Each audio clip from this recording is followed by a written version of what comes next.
welcome back here, people. Welcome back.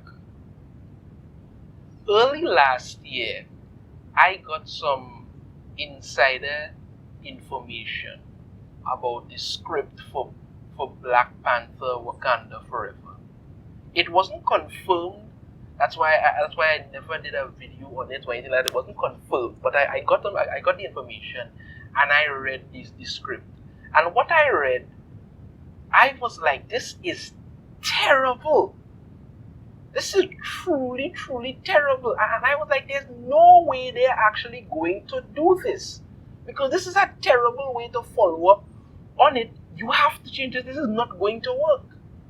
Well, lo and behold, after seeing the movie, I can confirm that the information that I got, the insider information that I got early last year was 100% accurate. Every bit of information that I got that was going to happen actually happened in this movie, and none of it worked.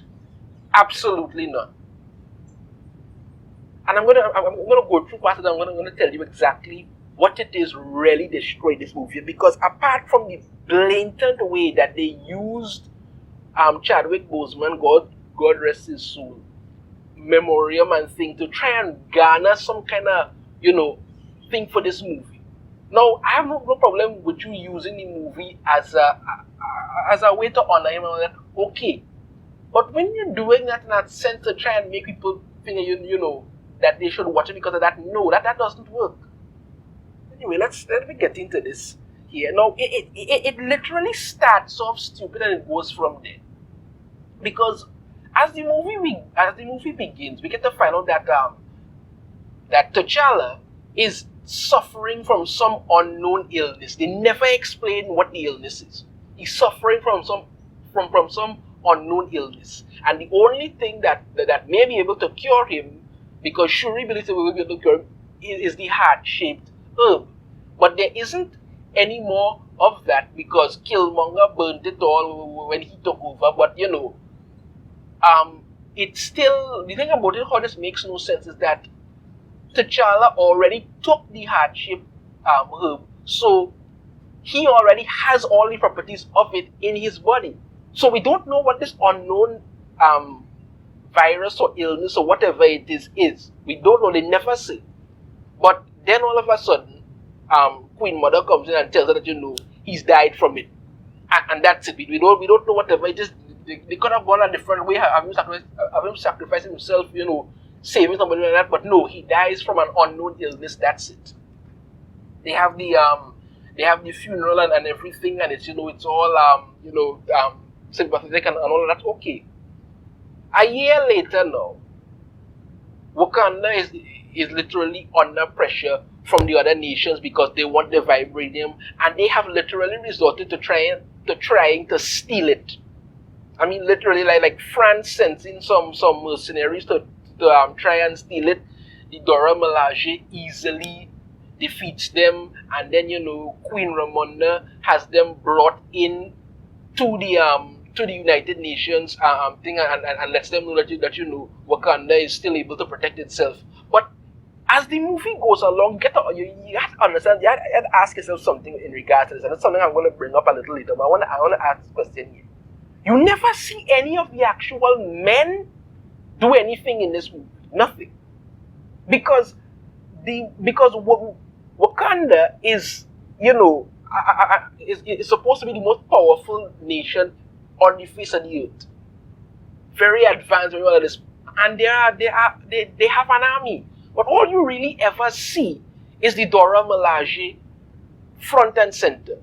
Every other man that you see just kind of pops in, pops out, and that's it. But I'll get into that more later. So Shuri, on the other hand, has become all obsessed with the science and research and all kind of stuff.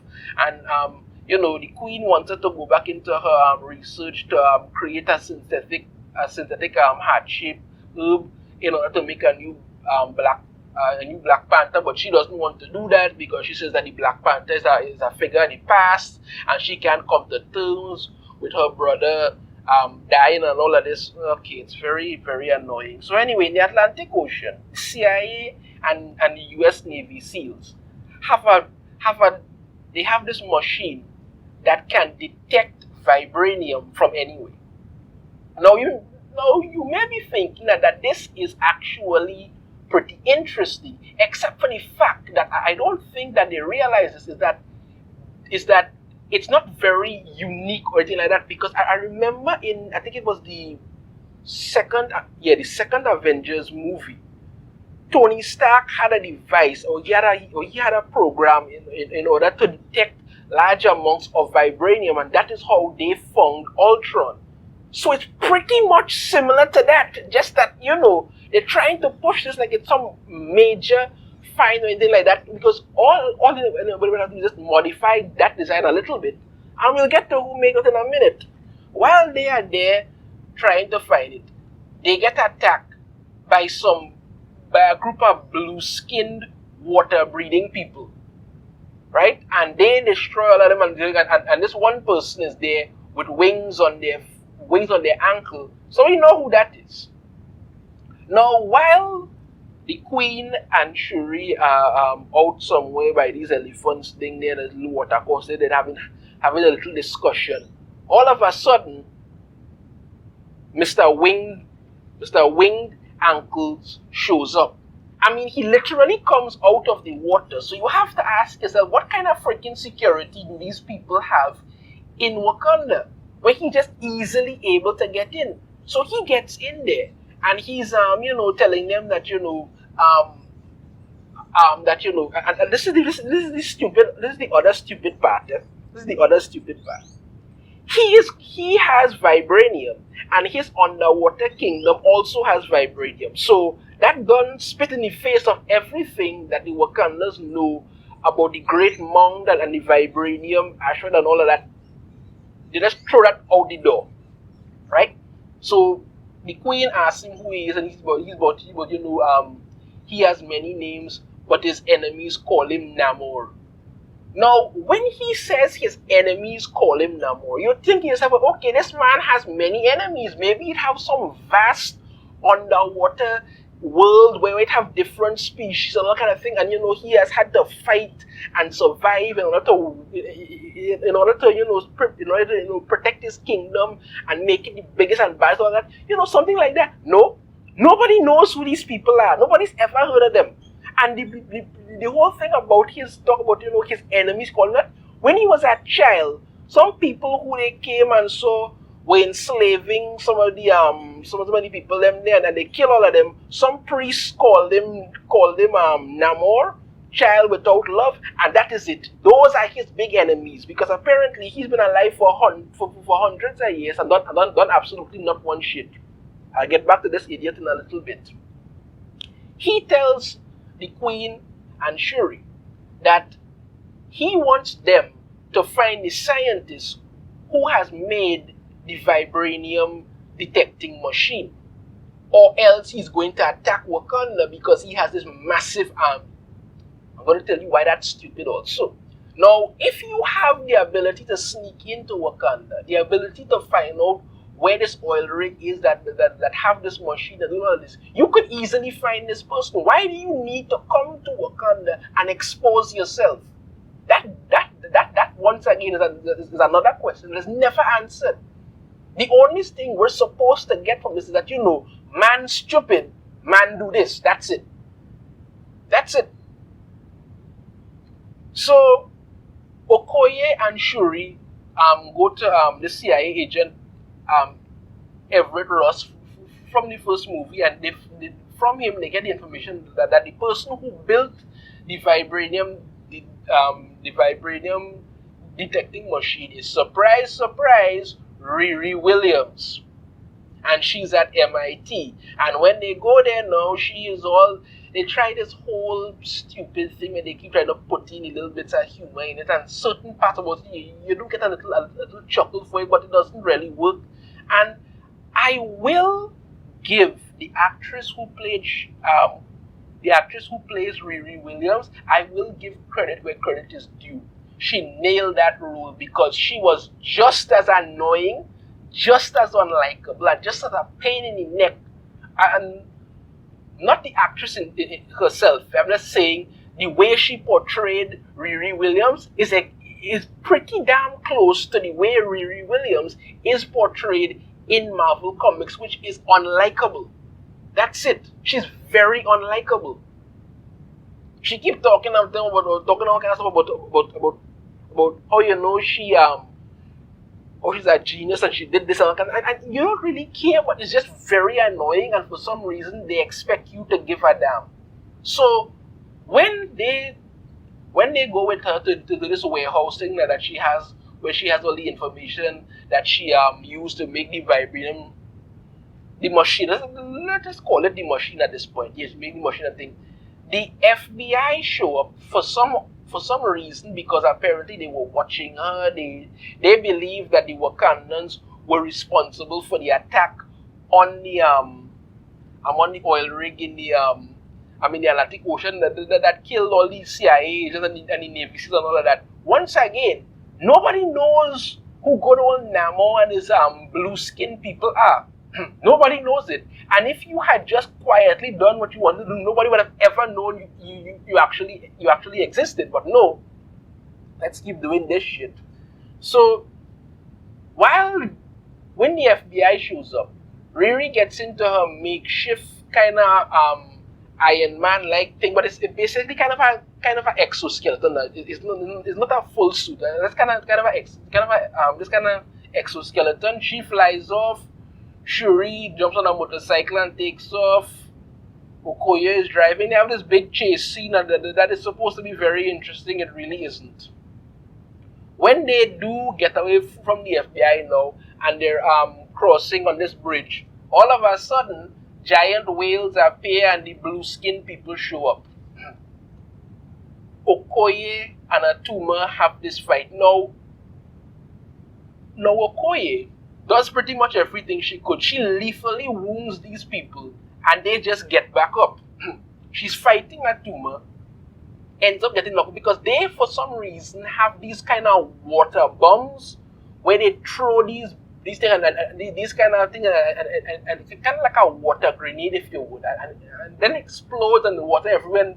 So she gets knocked back into the water, and when they're looking to kill the scientist, when this is looking to kill Riri, Shuri demands that she be taken to see Namor along with her. Okay. Okoye goes back to Wakanda and tells the queen what happened and that, she wants to go after her. But good old Queen Mother, good old Queen Ramonda, has a big freak out and strips Okoye of her title as General of the Dora Milaje and because she failed to protect Shuri. Now, I'm going to say this. Had it been T'Challa, I doubt he would have done that because she did literally everything that she could. But this is a common trend in this movie. All the women who have power are a bunch of emotional basket cases in need of some kind of book club where they could sit around and hash it out rather than able to actually do anything. They're just angry and they need a lesson, and we all just supposed to just accept that. And I'm going to get to the biggest, angriest nutcase in a little bit. Don't worry. So then Queen Mother then goes to see Nakia, who's living in Haiti ever since the blip, and she wants her to go and look for Shuri and save her and all this. So in the underwater kingdom, good old Namor shows Shuri that under the okay. First, he tells her the history of how his people came to be, and listen to how totally stupid this is. And this is what they try to do it. They were Mayans, kind of like Mayan people and stuff back in the day. When the conquistadors and them showed up, they brought all kind of disease and all kind of stuff to them. So a small number of them managed to get away. And by a small number, I mean must see about probably 10, not 10, must about 15, 20 of them tops, right? Managed to get them. Their shaman had this vision and saw some plant in the water. Apparently, it's this kind of plant that is growing from vibranium. So he makes this kind of thing and gives them all to drink. At the point in time, I'm just going to call him Namor, even though he's not just going to say Namor. His mother was pregnant with him, but she didn't want to take it. But they convinced her. To take it and say that you know her son will be their king and all kind of thing, whatever. So all of them drink the mysterious glowing thing. They drink because you know that's perfectly safe. So they all drink it, fall asleep, and when they wake up in the morning, now none of them can breathe, so they run in the water. They run in the water, they get the ability to breathe underwater, and their skin turn blue. When that happens now, Mommy Dearest gives birth to good old Namor, and apparently when she gives birth to him, he has wings on his ankle and all kind of thing, and you know, he was a mutant, which makes sense because Namor is a mutant, but it doesn't make sense how any of this happens. So him being a mutant now, he ages slower than everybody else because like I said, he's been alive for hundreds of years. So when his mother grew older and died, she wanted to be buried in the same place where she was born. So they go back to the surface to bury her there, only to find that it has some people there, some white people, these landowners and things, enslaving some of these descendants of the Maya people. They fly into a rage and they kill all of them, and that's where the whole thing with the priest telling him that you know he's Namor, child without love and all kind of nonsense. But again, I just talk about it. When he shows Shuri this vast underwater kingdom of Talokan that is basically vibranium rich and all kind of stuff on the other, alright. Here why this makes no sense, because like I said, there are literally thousands of them under the water there, right? In Talokan. But there was like about 20-25 people tops who drank the thing and went under the water, and they're an isolated society. So even if these people had like one giant 10-year-long incestuous orgy, there is no way in hell they could literally reproduce thousands of their own kind in that time. They would have died out long ago. Unless each woman... It makes no sense how these people could actually have any kind of society under the water. It doesn't, because Wakanda actually could make sense, because, you know, Wakanda was an actual nation of people. Small, yes, but, you know, they are a nation of people. There are hundreds of them. But these people were like 25 tops people in all, and somehow they bred an entire civilization of thousands of people. I mean, like, each woman would literally have to have made like over 100 children, you know, in order for that to even be possible, and still interbreeding would have killed them long ago. So anyway, Nakia comes there, but Namor tells Shuri that, you know, he wants an alliance with Wakanda to destroy the surface world. And, you know, he goes to the same nonsense as usual about how, you know, they've always enslaved people like us and taken our resources and like that. You know, trying to push this kind of thing that nobody's interested in. Nakia comes in there while Namor's away and saves Shuri and Riri, in the process killing one of Namor's people, and they escape.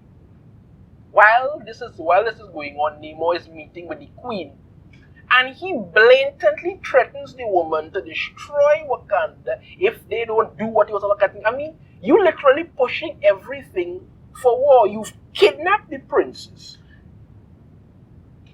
attacked the general of Idora Malaji, bold-facedly threatened to kill the queen and anybody else and destroy the city. But somehow you are distraught.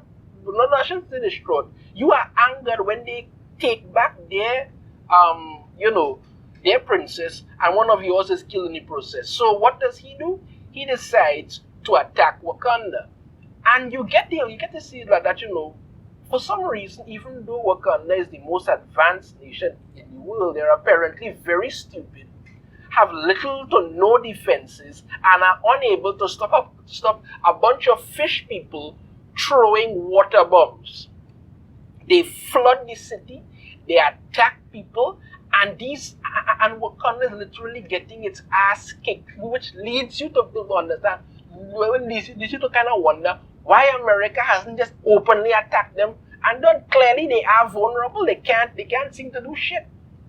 Now what we know, as I mentioned earlier about how all the men just seem to be a bunch of incompetent morons. Even Winston Duke, who plays M'Baku, he comes off as just what's the good word to use here? He comes off as just dumb in the beginning. They basically just try to paint him as this big, hairy imbecile, and that's pretty much it. Everything that goes on is all the women doing that. When he does attack Namor, he easily breaks. Namor easily defends himself, hits him one punch, sends him flying, and he could barely catch himself. That's what goes on. Namor then sends more of his water bombs there, and literally ends up killing the Queen Mother because she was trying to save. She did save Riri Williams, but she ends up drowning. So she dead too. Once that happens, now. Speaking also of incompetent men, Everett Ross gets arrested by his ex-wife, who's the CIA director, Valentina something, whatever the hell her name is, because apparently she bugged this piece of Wakandan tech, and she's been listening in on his conversations with Wakanda. Once again, Wakanda is highly advanced. How did they not know that they were being bugged? We don't know. The question is never answered. After the Queen's funeral, Shuri decides that she's going to make the heart-shaped herb. She ends up making it, and she ends up taking it. And when she goes into the kind of astral plane thing, she meets Killmonger, who pretty much urges her to seek revenge. And then, lo and behold, she puts on her Black Panther suits and shoes. But I'm going to be perfectly honest with you here. Shuri was a terrible Black Panther. She was terrible in the comics, but in this movie, she was just terrible all over. In the first Black Panther movie, she had her own personality. She was T'Challa's sister. She was the techie, and which was cool and all that. In this movie, she's just angry, skinny black woman. That's it. And every opportunity that she gets, she shows everybody that she's angry, skinny black woman. She wants Namor's head on a pike. She wants to destroy him for what he's done. Even M'Baku, who usually always the first person to come for one kind of thing, is telling them that they need to try and find a peaceful solution, because Namor's people literally worship him as a god, and they're going to get some trouble there. But she wants revenge, so she decides that they're going to lower Namor out of the water and dry him out, because once he's dried out, he's going to lose most of his powers. She gives Okoye this Midnight Angel armor, and the other Dora Milaje get ready. But then you have to ask yourself, and maybe somebody will answer this to me, what the hell is this?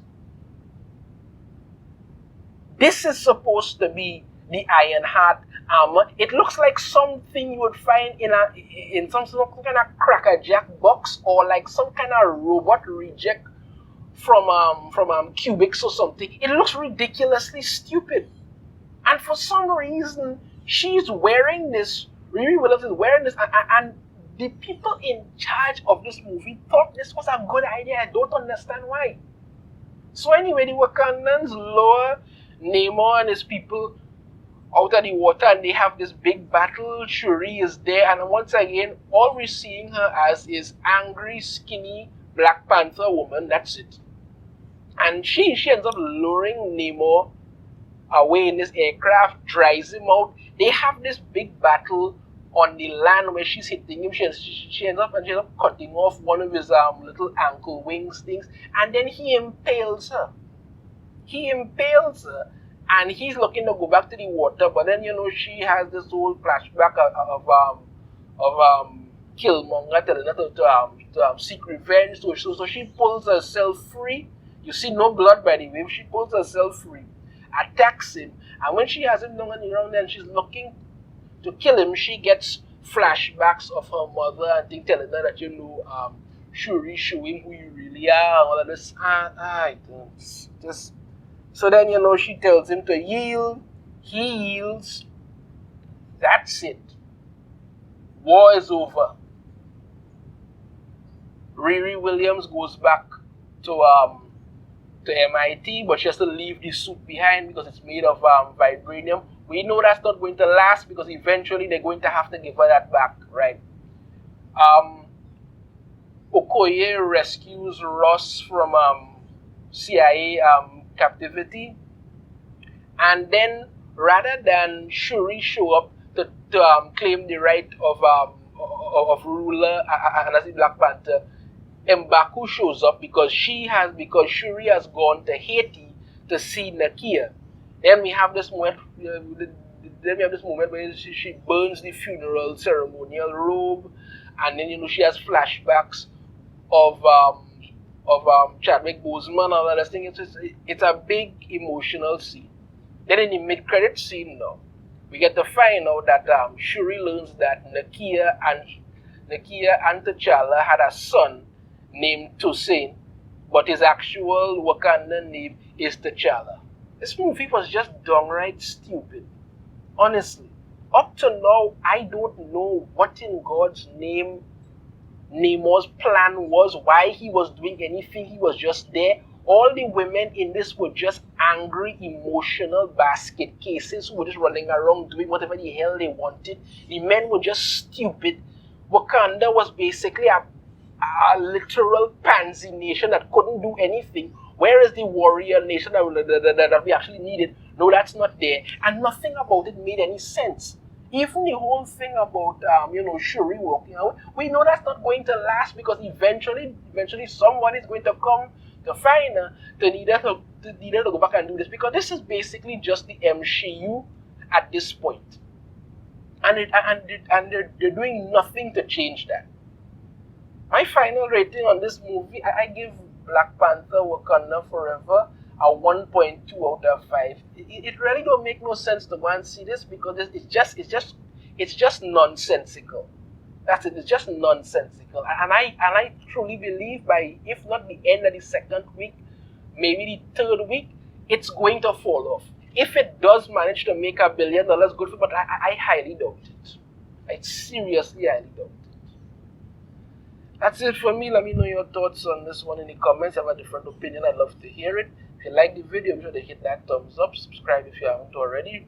Ring the notification bell. Be notified every time I put out a new video. And I shall see you all next time. Take care.